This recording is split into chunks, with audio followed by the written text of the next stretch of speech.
नमस्कार विद्यार्थी मित्रांनो, स्मार्ट अभ्यास या यूट्यूब चॅनलवर आपले मनापासून स्वागत आहे। आज दिनांक 7 सप्टेंबरच्या ज्या काही महत्त्वाच्या चालू घडामोडी असतील त्याचा अभ्यास या व्हिडिओच्या माध्यमातून आपण करणार आहोत। तत्पूर्वी आपण जर चॅनलला नवीन असाल तर चॅनलला सबस्क्राईब करा। तसेच व्हिडिओ आवडला तर व्हिडिओला लाईक करा। तसेच हा व्हिडिओ आपल्या विद्यार्थी मित्रांना नक्की शेअर करा, जेणेकरून याचा फायदा आपल्या मित्रांना सुद्धा होईल। चला मग सुरुवात करणार आहोत काल दिलेल्या होमवर्क क्वेश्चनने। तर काल दिलेला होमवर्क क्वेश्चन असा होता की महाराष्ट्राच्या कोणत्या खेळाडूने पॅरा ऑलिम्पिक स्पर्धेमध्ये रौप्य पदक जिंकले आहे। तर ऑप्शन्स आपल्या समोर होते आणि याचं उत्तर हे बऱ्याच जणांनी कमेंटमध्ये पण दिलेलं आहे, त्यांचं अभिनंदन। आणि ज्यांना याचं उत्तर माहिती नसणार आहे त्यांना उत्तर आपण सांगणारच आहोत। तर याचं योग्य उत्तर असणार आहे option number C, Sachin Khillari. हे जे काही महाराष्ट्रीयन खेळाडू आहेत त्यांनी नुकतंच पॅरा ऑलिम्पिक ज्या स्पर्धा चालू आहेत त्याच्यामध्ये सिल्वर मेडल हे भारताला जिंकून दिलेलं आहे, गोळाफेक या खेळ प्रकारामध्ये। हे आपण लक्षात ठेवायचं आहे। चला मग सुरुवात करणार आहोत चालू घडामोडीचा पहिला प्रश्न की नुकतेच संयुक्त कमांडर संमेलन कोठे आयोजित करण्यात आला। तर ऑप्शन्स आपल्या समोर आहेत आणि याचं योग्य उत्तर असणार आहे ऑप्शन नंबर बी, लखनौ या ठिकाणी हे संयुक्त कमांडर संमेलन आयोजित करण्यात आला होता। त्याविषयी थोडी अधिकची माहितीसुद्धा आपल्याला माहिती असणं गरजेचं आहे।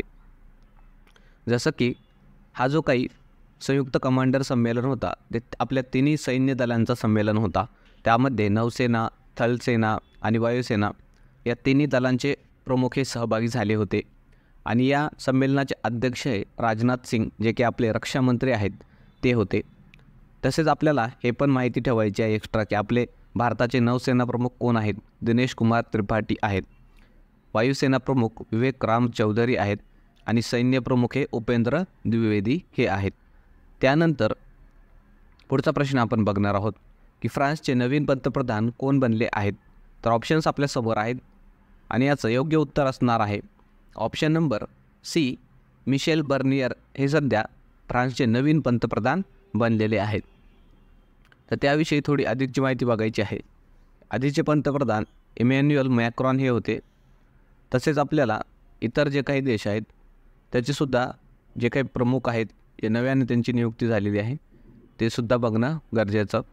जसं की इराणचे राष्ट्राध्यक्ष मसूद पेजेश्कियान आहेत, युनायटेड किंगडमचे पंतप्रधान केर स्टारमर, साऊथ आफ्रिकेचे राष्ट्रपती सिरिल रामाफोसा आहेत, सिंगापूरचे पंतप्रधान लॉरेन्स ओंग आहेत, व्हिएतनाम या देशाचे राष्ट्रपती टू लेम आहेत, नेदरलँडचे पंतप्रधान डिक सुफ हे आहेत आणि थायलंडचे पंतप्रधान म्हणून नवीन पंतप्रधान झालेले आहेत पेटोगट्टन शिनावात्रा। हे आपण लक्षात ठेवायचे आहेत। इतर देशांचे सुद्धा राष्ट्रप्रमुख हे आपल्याला एक्झाममध्ये विचारलं जातं। त्यानंतर पुढचा प्रश्न असणार आहे की नुकतेच सप्टेंबर 2024मध्ये भारत आणि कोणत्या देशाच्या दरम्यान वरुण सैन्य अभ्यास पार पडले।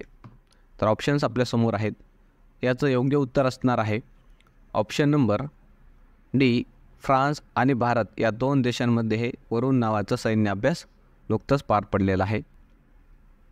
त्यानंतरचा प्रश्न असणार आहे की नुकतेच विषाणू युद्ध अभ्यास आयोजन कोणत्या राज्यात करण्यात आले।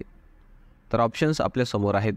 याचं योग्य उत्तर असणार आहे ऑप्शन नंबर बी, राजस्थान या राज्यामध्ये नुकतेच विषाणू युद्ध अभ्यास पार पडलं। त्याविषयी थोडं माहिती बघायची आहे। याचा उद्देश असा होता की भविष्यामध्ये येणाऱ्या महामारीच्या जे काही येणाऱ्या काळामध्ये ज्या काही महामारी येतील त्याच्याशी आपल्याला तयारी संबंधित हा अभ्यास होता। तर हा जो काही याचा कालावधी होता तो 27 ऑगस्ट ते 31 ऑगस्ट या दरम्यान होता। ठिकाण हे राजस्थान या राज्यातील अजमेर या ठिकाणी पार पडलं। आणि सध्या आपल्या भारताचे आरोग्यमंत्री JP नड्डा आहेत। तसेच आता राजस्थानविषयीसुद्धा आपल्याला माहिती असतं गरजेचं। जसं की राजस्थानची राजधानी जयपूर आहे, मुख्यमंत्री भजनलाल शर्मा आणि राज्यपाल हरिभाऊ बागडे हे आहेत। त्यानंतर पुढचा प्रश्न आपल्याला बघायचा आहे की जगातील दुसरी सर्वात उंच इमारत कोणत्या ठिकाणी बनणार आहे। तर ऑप्शन्स आपल्यासमोर आहेत आणि याचं योग्य उत्तर असणार आहे ऑप्शन नंबर ए. दुबई या शहरामध्ये जगातली दुसरी सर्वात उंच इमारत हे बनवली जाणार आहे. त्याविषयी थोडी माहिती बघायची आहे. या इमारतीचं नाव आहे बुर्ज अझीझी असं असणार आहे आणि त्याची उंचीही 725 मीटर एवढी असणार आहे. तसेच आपल्याला हे पण माहिती असणं गरजेचं की याच दुबई शहरामध्ये जगातली सर्वात उंच इमारत बुर्ज खलिफा आहे, ज्याची उंची 829 मीटर एवढी आहे. हे सुद्धा आपण लक्षात ठेवायचं आहे. त्यानंतर पुढचा प्रश्न बघायचा आहे की नुकतेच भंडारदरा धरणाचे नाव बदलून काय ठेवण्यात आलेलं आहे. आणि नुकतंच हे भंडारदरा धरण जे काय आहे नगर जिल्ह्यामधलं, त्याचं नाव बदलण्यात आलेलं आहे. त्याविषयीची घटना आपल्या महाराष्ट्राच्या दृष्टीने, म्हणून आपण ते लक्षात ठेवायचं आहे. तर ऑप्शन्स आपल्यासमोर आहेत आणि याचं योग्य उत्तर असणार आहे ऑप्शन नंबर बी. राघोजी भांगरे जलाशय असं त्या भंडारदरा धरणाचं नाव आता बदलण्यात आलेलं आहे. तर त्याविषयी थोडी अधिकची माहिती आपल्याला बघायचं आहे. हे जे काही भंडारदरा धरण आहे, अगोदरचा जे अहमदनगर जिल्हा आहे, आता त्याला नाव बदलून अहिल्यानगर असं ठेवण्यात आलेलं आहे त्या जिल्ह्याचं नाव. तर या भंडारदरा धरणाची निर्मिती 1926ला झालेली आहे आणि हे आशिया खंडातलं सर्वात जुना धरण आहे. भंडारदरा या धरणाला आर्थर किंवा विल्सन सरोवर असं सुद्धा ओळखलं जातं. तर हे आपण एक्स्ट्रा इन्फॉर्मेशन लक्षात ठेवायची आहे. त्यानंतर पुढचा प्रश्न आपल्याला बघायचा आहे की आंतरराष्ट्रीय दान दिवस कोणत्या तारखेला साजरा करण्यात येतो. ऑप्शन्स आपल्यासमोर आहेत आणि याचं योग्य उत्तर असणार आहे ऑप्शन नंबर ए. 5 सप्टेंबर या दिवशी आंतरराष्ट्रीय दान दिवस अर्थात चॅरिटी डे म्हणून साजरा केला जातो. तर त्याविषयी थोडी एक्स्ट्रा इन्फॉर्मेशनसुद्धा बघायची आहे. 5 सप्टेंबर या दिवशी मदर तेरेसा ज्या होत्या, त्यांनी खूप सारं सामाजिक कार्य केलेलं आहे, त्यांची पुण्यतिथी असते, म्हणून हा दिवस आंतरराष्ट्रीय दान दिवस म्हणून साजरा करण्यात येतो. तसेच आपल्याला हे पण लक्षात ठेवायचं आहे, या ज्या काही मदर तेरेसा होत्या त्यांना कोणकोणते पुरस्कार देण्यात आलेले आहेत.